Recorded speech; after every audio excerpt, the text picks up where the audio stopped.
शेतकरी शेतमजूर हक्क समिती गठीत करण्यात आली आणि शेतकऱ्यांच्या प्रलंबित प्रश्नांवर चर्चा सुद्धा होणार आहे। महादेव जानकर यांनी ही माहिती दिलेली आहे।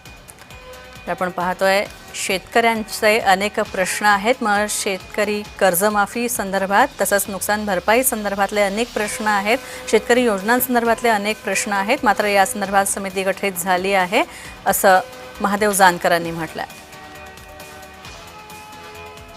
आज आम्ही शेतकरी हक्काच्या बद्दल शेतकऱ्यांचं जे काही मिनिमम प्रोग्राम आहे त्या माध्यमातून आदरणीय बच्चू कडू, जावंदे साहेब, नवले साहेब, कैलास पाटील आणि शेट्टी साहेबांचे सर्व संघटनेचे छोटे छोटे लोक एकत्र बसून कुठल्या पॉईंट बद्दल आपल्याला काय करता येईल, शेतकऱ्यांचं हित, शेतमजुरांचं हित या दृष्टीने आज आमची प्रायमरी चर्चा तशी पुण्यात एक झाली, दुसरी ही आहे आणि त्याबद्दल चिंतन बनन झालं। त्या दृष्टीने आम्ही शेतकऱ्यांना कसा न्याय मिळता येईल त्या दृष्टीने आजची पहिली प्रायमरी मीटिंग होती आमची आणि ती एकदम सक्सेस झाली आहे।